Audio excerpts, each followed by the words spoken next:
Hello everyone.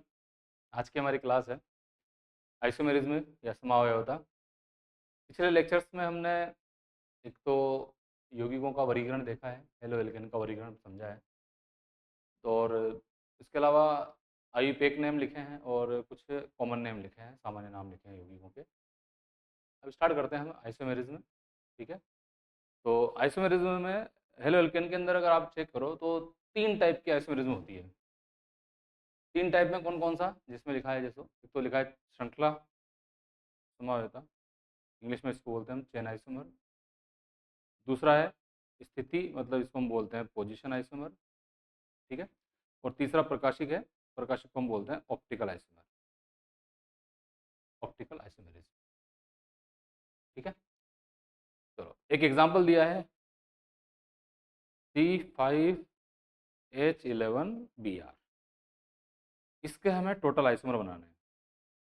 ठीक है, मतलब जिसमें आपको चेन, पोजीशन और ऑप्टिकल सारे तरह के आइसोमर बना के चेक करने हैं। ठीक है, और ये चेक करना है कि टोटल कितने आइसोमर बन सकते हैं हमारे पास। ठीक है, तो कैसे बनाते हैं, अगर जिनको बिल्कुल भी नहीं आता है वो आराम से इस चीज़ को समझ सकते हैं।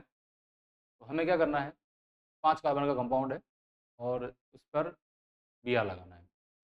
ठीक है, अगर आप देखें तो ये हेलो एल्केन वाले जनरल फॉर्मूले को फॉलो कर रहा है, C5H11Br, जिसे हमने फर्स्ट क्लास में देखा था कि CnH2n+1 Br होता है। तो C5 है और H11 इसका मतलब 5 मल्टीप्लाई बाई 2 10, और उसमें हमने 1 ऐड कर दिया तो CnH2n+1 हो गया और Br लगाएं। इसके हमें टोटल आइसोमर बनाने हैं।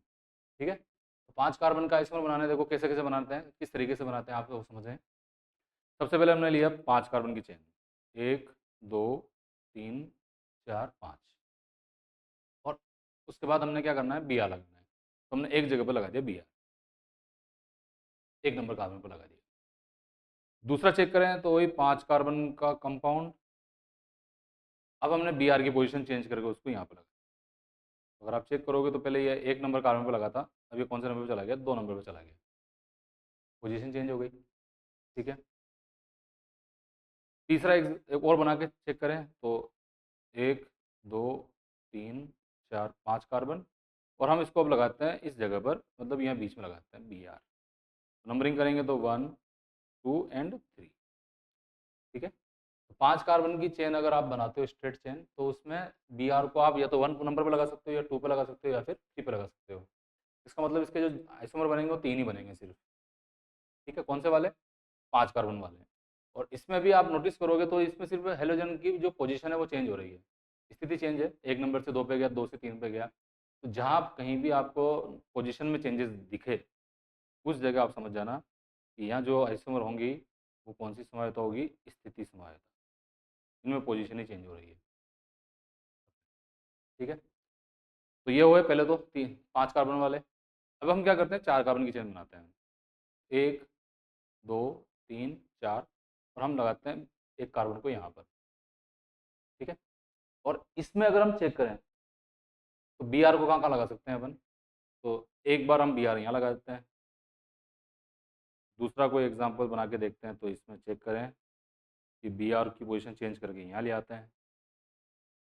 पहले ये एक नंबर पे या लगा हुआ था, अब ये कितने नंबर पर चला गया, 2 पर चला गया। ठीक है, और चेक करें तो 1 2 3 4, और इस बी आर को यहाँ ले आते हैं 3 नंबर कार्बन पर, ये 2 नंबर कार्बन हो जाएगा इधर से। ठीक है, ये हो गया 1 2, ये 1 2। ठीक है, फिर और बना के चेक करें तो 1 2 3 4, और ये 5 कार्बन, और बी आर को हम यहाँ लगाया। ठीक है, तो आप चेक करो, यहाँ पर हमने लगाया 1 नंबर पर, यहाँ पर लगाया 2 नंबर पर, यहाँ पर 2 पर, और यहाँ पर क्या है, ये वापस 1 पर आ गया।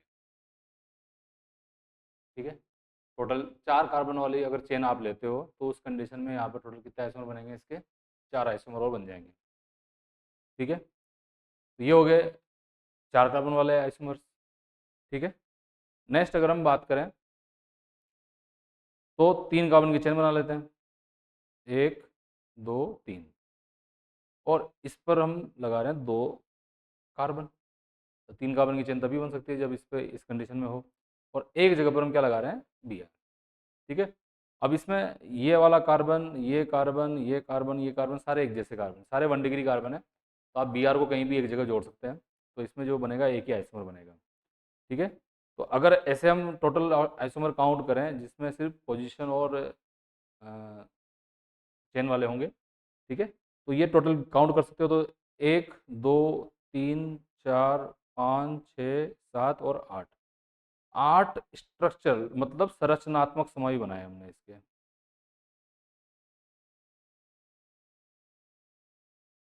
ठीक है, क्या बने इसके, संरचनात्मक समूह। ठीक है ना, मैं नीचे कर देता हूँ वापिस। लेकिन अगर आपसे ये बोला जाए कि इसके टोटल आइसोमर काउंट करो जिसमें ऑप्टिकल आइसोमरिज्म भी हो, तो उसके लिए आपको क्या करना है कि इसके अंदर आपको ऐसे कार्बन ढूंढने हैं जो कायरल कार्बन हो, मतलब क्रियल कार्बन हो। और कायरल कार्बन की कंडीशन क्या होती है कि एक ऐसा कार्बन जिसकी जो 4 वैलेंसी होती है, 4 जो बॉन्ड होते हैं, वो 4 बॉन्ड डिफरेंट डिफरेंट एटम से जुड़े हों, डिफरेंट डिफरेंट ग्रुप जुड़े हों, वहाँ पर अलग अलग परमाणु या अलग अलग समूह जुड़े हों, तो ऐसा कार्बन क्रियल कार्बन कहलाता है। और जिस यौगिक के अंदर क्रियल कार्बन उपस्थित होता है वो यौगिक प्रकाशिक सक्रिय यौगिक हो जाता है, मतलब प्रकाशिक समावयता प्रदर्शित करने योग्य हो जाता है।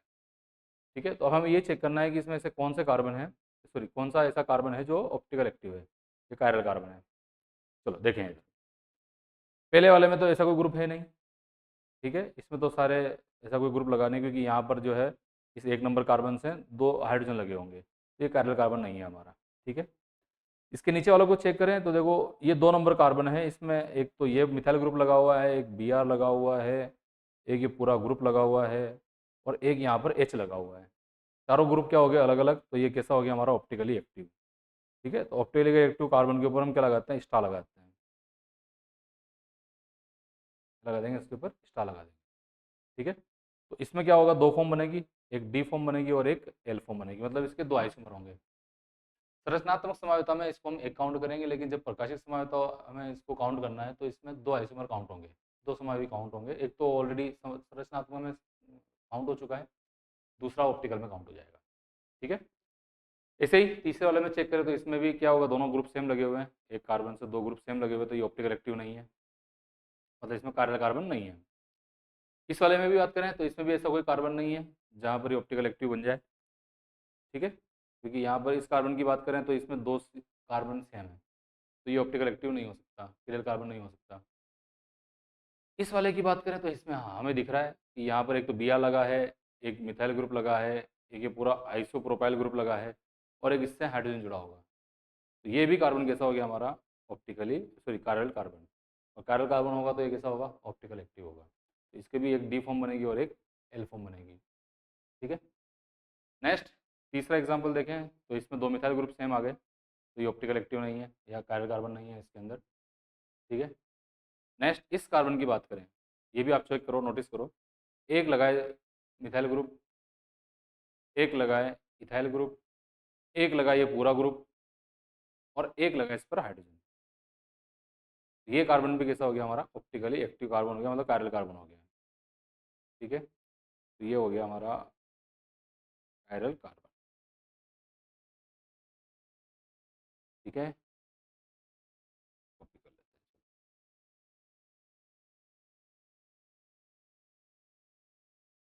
ये कार्बन हो गया हमारा कायरल कार्बन। ठीक है, इसका मतलब इसकी भी एक डी फॉर्म बनेगी और एक एल फॉर्म बनेगी। तो अब आप नोटिस करो कि जितने भी ये टोटल आइसोमर हमने बनाए हैं, इसमें 8 तो हो ही रहते संरचनात्मक समाई वाले। 8 कौन से थे,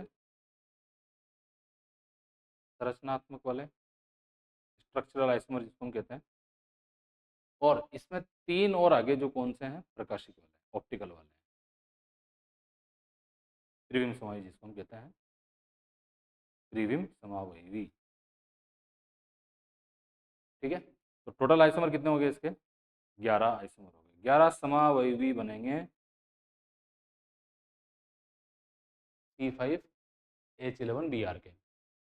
ठीक है, चलो अब इसमें अगर अपन को ढूंढना हो कि जैसे अपन ने देखा है कि स्टार्टिंग वाले 3 स्थिति समावित है, तो ऐसे ही इनका और इनके बीच में क्या रिलेशन होगा, तो इसमें देखो कार्बन की चेन में वेरिएशन आ रहा है, यहाँ पर कितने कार्बन है? 5, जबकि यहाँ पर कितने कार्बन की चेन है? 4। यहाँ भी 4 है, इसमें भी 4 है। तो जहाँ कार्बन की चेन में वेरिएशन आ जाता है उन्हें कौन सा आइसोमर कहेंगे हम? चेन आइसोमर, या इसको हम श्रृंखला समवायी कहते हैं। कौन से समवायी बोलेंगे इसको हम? श्रृंखला समवायी, श्रृंखला समवायी। ठीक है। अच्छा, इसका और इनका कंपेरिजन करें तो इसमें भी आप चेक करो, यहाँ पे 5 कार्बन 4 कार्बन है और यहाँ पर कितने हो गए? 3 कार्बन। तो इसमें भी कार्बन की चेन में चेंज आएगा, तो इसे भी क्या बोलेंगे हम? श्रृंखला। ठीक है। तो जहाँ जहाँ पे कार्बन की चेन में चेंज आएगा, कार्बन की चेन अलग अलग हो जाएगी, उसे हम श्रृंखला समवायी बोलेंगे। क्लियर है? तो इस तरीके से आप प्रैक्टिस कर सकते हैं अलग अलग कंपाउंड की। ठीक है। इसमें आपको बना के चेक करने होते हैं। ठीक है ना, कि आप 6 कार्बन का कंपाउंड ले लो, 7 कार्बन का ले लो, उसमें इसके अलग अलग आइसोमर बना सकते हैं। बाकी फिर हम इसको क्या कर सकते हैं, आइसोमेरिज्म वाले जो चैप्टर है हमारा, उसमें हम इसको डिटेल में पढ़ते हैं। क्लियर? चलो, तो ये हो गया हमारे समावेशिता की बात। मैंने एक एग्जांपल लेके आपको पूरा एक्सप्लेन कर दिया। एनसीईआरटी में भी ये दिया हुआ है कि इसमें पूछा गया है कि C5H11Br के टोटल कितने आइसोमर बनेंगे, और उसमें आपको काउंट करने हैं टोटल, आपको स्ट्रक्चर भी बताने हैं उनके और प्रकाशिक वाले भी बताने हैं। ठीक है। टोटल आप याद रखें 11 आइसोमर बनेंगे इसके। चलो आगे अगले बात करते हैं हम। अगला टॉपिक है हमारा इसमें समावेशिता के बाद में। ठीक है। 3 टॉपिक पूरे पढ़ चुके हैं अपन। वर्गीकरण हो चुका है हमारा। वर्गीकरण करने के बाद हमने इसका नोमेनक्लेचर पढ़ लिया है। ठीक है। चलो, अब बात करते हैं हम कार्बन हेलोजन बॉन्ड की प्रकृति।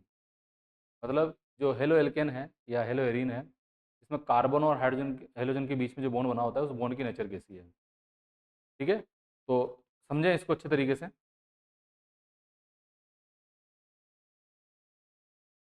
ये कार्बन और ये हेलोजन,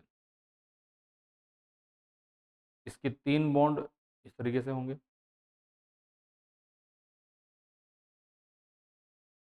ठीक है। चलो, अब आप एक चीज समझो कि हेलोजन जो होती है, हेलोजन की जो विद्युत ऋणता है वो कार्बन से ज़्यादा होती है। किससे ज़्यादा होगी? कार्बन से।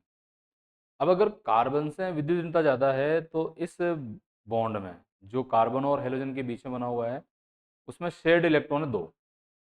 2 इलेक्ट्रॉन ऐसे हैं जो इन दोनों के ने साझा करके बॉन्ड बनाया है। मतलब बंध जो बना हुआ है वो कौन सा है? सहसंयोजक। बंध कौन सा बना हुआ है? सहसंयोजक। जब 2 परमाणुओं के बीच में इलेक्ट्रॉनों का साझा हो जाता है तो उससे बनने वाले बंध को हम कौन सा बंध कहते हैं? सहसंयोजक बंध कहते हैं। और सहसंयोजक बंध में जो साजित इलेक्ट्रॉन है, ये दोनों इलेक्ट्रॉन, ये दोनों के बीच में होने चाहिए। लेकिन इस हेलोजनों की विद्युत ऋणता ज़्यादा होने की वजह से ये इलेक्ट्रॉन इसकी तरफ शिफ्ट हो जाते हैं। किसकी तरफ? हेलोजन की तरफ। जैसे ही ये इलेक्ट्रॉन हेलोजन की तरफ शिफ्ट होंगे तो हेलोजन के ऊपर आ जाएगा आंशिक ऋणावेश। एक्स्ट्रा इलेक्ट्रॉन आएंगे इसके पास। इस पे चार्ज कौन सा आएगा? आंशिक ऋणावेश। और कार्बन के पास हो गई इलेक्ट्रॉनों की कमी, तो इस पर क्या आ जाएगा? आंशिक धनावेश। ठीक है। तो ध्यान रखें, ये जो बंध है जिसमें इलेक्ट्रॉनों के विस्थानीकरण से, विस्थापन इलेक्ट्रॉनों के विस्थापित होने से जो आवेश आया है, वो आंशिक धनावेश और आंशिक ऋणावेश उत्पन्न हुआ है। एक तरह से हम ये कह सकते हैं कि ऋणावेश आया है तो ऋण ध्रुव बना है, और प्लस आया है तो धन ध्रुव बना है। मतलब ये जो अणु हो गया, ये अणु अब ध्रुवीय हो चुका है, मतलब इसमें आवेश आ चुका है। ठीक है। तो ऐसी कंडीशन में जो ये बंध था, जो सहसंयोजक बंध था, इसे हम किस नाम से जानते हैं? ध्रुवीय सहसंयोजक बंध। कौन सा बंध है ये? ध्रुवीय सहसंयोजक बंध। Polar covalent compound. ठीक है। तो इस ईएन के डिफरेंस की वजह से, विद्युत ऋणताओं के अंतर की वजह से, जो सहसंयोजक बंध था वो ध्रुवीय प्रकृति का हो गया। और ध्रुवीय में हेलोजन के ऊपर आएगा आंशिक ऋणावेश, कार्बन के ऊपर आएगा आंशिक धनावेश। क्लियर? चलो, अब इस ध्रुवता की वजह से इस अणु में क्या क्या फर्क पड़ा है, तो वो सारी अभिक्रियाएं हमें आगे जाके देखनी है रासायनिक अभिक्रियाओं के अंदर, कि कार्बन और हाइड्रोजन बंध ध्रुवीय प्रकृति का होता है, तो इसमें जो कार्बन है वो इलेक्ट्रॉन न्यून हो जाता है, और इलेक्ट्रॉन न्यून होने की वजह से इसके ऊपर कोई ना कोई नाभिक इसमें आक्रमण करता है। ठीक है। तो हम सीखेंगे आगे जाके, ठीक है ना, कैसे होता है। चलो बात करते हैं अब हम जब भी ऐसा कोई बंध जो ध्रुवीय हो जाता है, ऐसे ध्रुवीय बंधों के लिए हम द्विध्रुव आघूर्ण का मान निकालते हैं। ठीक है, क्या होता है उसके बारे में बात करेंगे हम अभी। पहले अपने को इसमें तीन प्रॉपर्टी दे रखी है, बंध लंबाई दे रखा है, बंध ऊर्जा और द्विध्रुव आघूर्ण। ठीक है, बंध लंबाई दो परमाणुओं के नाभिकों के बीच की दूरी, जैसे यहाँ पर कार्बन और फ्लोरीन जुड़ा है, इन दोनों के नाभिकों के बीच की जो दूरी है उसे हम बंध लंबाई कहते हैं। ठीक है, बंध ऊर्जा, बंध जो बने हुए हैं उन बंधों को तोड़ने के लिए जो आवश्यक ऊर्जा है उसे हम बंध वियोजन ऊर्जा कहते हैं, उनके मान भी हमें देखना है। और इस विद्युत ऋणताओं के अंतर की वजह से इस अणु के अंदर ध्रुवणता उत्पन्न हो चुकी है, और ध्रुवणता को व्यक्त करने के लिए हमें एक और नया टर्म चाहिए होता है जिसे हम द्विध्रुव आघूर्ण कहते हैं। तो बंध लंबाई की बात करें सबसे पहले, तो बंध लंबाई में आप देखो देखो कार्बन तो सब में सेम है, चारों ग्रुप लिखे हैं हमारे सामने, सब में कार्बन सेम है, लेकिन हेलोजन अलग अलग है। एक में फ्लोरीन लगा है, एक में क्लोरीन लगा है, एक में ब्रोमीन लगा है और एक में आयोडीन लगा हुआ है। ठीक है, ऐसी कंडीशन में क्या होगा, जो आकार है इन परमाणुओं का उसके आधार पर हम डिसाइड कर पाएंगे। तो एफ जो है वो सबसे छोटे साइज का है, इसलिए इसकी जो बंध लंबाई आती है वो आती है 139 पिकोमीटर। सबसे छोटी बंध लंबाई इसी की होगी क्योंकि फ्लोरीन परमाणु का जो आकार है वो सबसे छोटा होता है। दूसरी बात करें हम तो वो आएगी 178 पिकोमीटर, क्योंकि बंध लंबाई बढ़ गई, क्योंकि सीएल का आकार किससे बड़ा होता है, फ्लोरीन से बड़ा होता है। जब आकार बढ़ेगा तो बंध लंबाई बढ़ेगी। ठीक है, नेक्स्ट तीसरे वाले की हम बात करें तो इसकी जो बंध लंबाई है और ज़्यादा हो जाएगी, और ये बंध लंबाई होती है कितनी, 193 पिकोमीटर। और लास्ट वाले जिसमें आयोडीन है उसकी बंध लंबाई कितनी हो जाएगी, 214 पिकोमीटर। ठीक है, तो सबसे ज़्यादा जो बंध लंबाई आती है वो फ्लोरीन वाले की आती है, सॉरी आयोडीन वाले की आती है। फ्लोरीन से बड़ा क्लोरीन, क्लोरीन से बड़ा ब्रोमीन, ब्रोमीन से बड़ा आयोडीन होता है, इसलिए। क्लियर, चलो दूसरा, जिस बंध की बंध लंबाई कम होती है वो बंध मजबूत होता है, तो उस बंध को तोड़ने के लिए ज़्यादा ऊर्जा की आवश्यकता होती है। इसका मतलब जिसकी बंध लंबाई सबसे कम है उसकी बंध ऊर्जा का मान सर्वाधिक होगा। तो ध्यान रहे आपको कि जो सी एफ बॉन्ड है उसकी बंध ऊर्जा का मान सर्वाधिक है, और बंध ऊर्जा का मान कितना है इसका, 452 kilo calorie, sorry kilo joule, kilo joule प्रति मोल, हाईएस्ट मान है इसका। सी एल बंध लंबाई बढ़ गई तो बंध ऊर्जाओं का मान कम हो जाएगा, और इसकी बंध ऊर्जा का मान होता है 351 किलो जूल प्रति मोल। ठीक है, नेक्स्ट इसकी बंध लंबाई और बढ़ गई तो बंध ऊर्जा का मान घटकर कितना रह गया, 293 किलो जूल प्रति मोल। और जिसकी बंध ऊर्जा 214 पिकोमीटर है, सॉरी बंध लंबाई, उसकी बंध ऊर्जा का मान क्या हो जाएगा, बिल्कुल मिनिमम हो जाएगा, और इसका बंध ऊर्जा का मान होता है 334 किलो जूल प्रति मोल। ठीक है, ये डेटा एनसीईआरटी का है। ठीक है ना, याद रखने की जरूरत नहीं है, सिर्फ आप ये ध्यान रखें कि बंध लंबाई किसकी ज़्यादा है और बंध ऊर्जा किसकी ज़्यादा है, हम ज़्यादा का ऑर्डर आपको ध्यान होना चाहिए। ठीक है, नेक्स्ट द्विध्रुव आघूर्ण की बात करें तो द्विध्रुव आघूर्ण को हम म्यू से प्रदर्शित करते हैं, और निकालने के लिए क्यू इंटू डी करते हैं। आवेश इंटू दूरी का जो गुणनफल होता है उसे द्विध्रुव आघूर्ण कहा जाता है। बंध में ध्रुवता उत्पन्न हो चुकी है क्योंकि विद्युतताओं का अंतर है, तो आवेश उत्पन्न हुआ है। आवेश उत्पन्न होने की वजह से उनके ऊपर जितना भी आंशिक आवेश उत्पन्न हुआ है उसको दोनों परमाणुओं के नाभिकों के बीच की दूरी से गुणा करते हैं, तो जो रिजल्ट आता है हमारे पास वो द्विध्रुव आघूर्ण होता है। ठीक है, तो द्विध्रुव आघूर्ण का मान आपको ध्यान रखना है।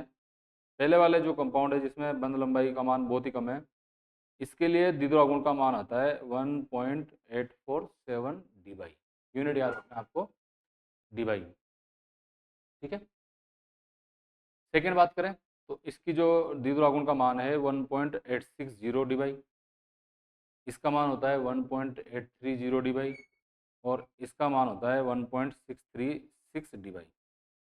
ठीक है, एक चीज़ नोटिस करें कि इस वाले का मान इससे भी ज़्यादा है और इनसे भी ज़्यादा है। सॉरी मैं देखा नहीं आपने, मैं वैल्यू दिखाता हूँ आपको एक बार। ठीक है, ये वैल्यू है। ठीक है, सबसे ज़्यादा वैल्यू किसकी आ रही है? कार्बन क्लोरीन बॉन्ड वाले की जो है जिद्रो आगुन का मान है वो ज़्यादा आ रहा है, जबकि आवेश उत्पन्न किस में ज़्यादा होगा? क्लोरीन वाले में होगा। तो यहाँ पर हम जो द्विध्रुव आघूर्ण का मान निकाल रहे हैं वो इन दोनों का मल्टीप्लीकेशन से निकाल रहे हैं, Q इंटू डी। तो Q तो F का ज़्यादा है, लेकिन D ज़्यादा किसका है ये भी तो नोटिस करना पड़ेगा हमें। तो CF जो है उसका बॉन्ड लेंथ ज़्यादा है, चाहे चार्ज कम है लेकिन बॉन्ड लेंथ ज़्यादा है, तो बॉन्ड लेंथ डोमिनेट कर जाता है इसका। यहाँ पर बंध लंबाई प्रभावी है इसकी, इसी ने डिसाइड किया है इसका डायपोल मोमेंट। इसीलिए द्विध्रुव आघूर्ण का मान सर्वाधिक किसका आता है? CCl वाले का आता है। ठीक है, तो ये आपको ध्यान रखना है, ठीक है ना, इस तरीके से। तो ये आपको ध्यान रखना है, कुछ ऑर्डर याद रखना है आपको, बहुत काम का है हमारे। तो मैं आपको ऑर्डर लिख देता हूँ सीधा कि जो डायपोल मोमेंट है द्विध्रुव आघूर्ण उसका क्रम क्या रहेगा।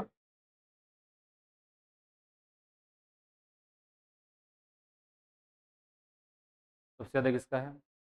CCl बॉन्ड का, फिर CF बॉन्ड का, फिर CBr बॉन्ड का, और फिर CI बॉन्ड का। ठीक है, इंपॉर्टेंट है, ध्यान रखना है आपको इसको। क्लियर है? ठीक है, तो आज की क्लास में हमने एक तो समायोजिता देखी है, ठीक है, दूसरा हमने CX बॉन्ड की प्रकृति देखी है। क्लियर? चलो, अगली जो क्लास होगी हमारी उसमें हम हेलो एल्केन के प्रिपरेशन के मेथड्स पढ़ेंगे, मतलब उनको बनाने की कौन कौन सी विधियां हैं जिनसे हम हेलो एल्केन बना सकते हैं, तो वो सारे मेथड्स हमें देखने हैं। ठीक है, चलो, okay, take care and bye.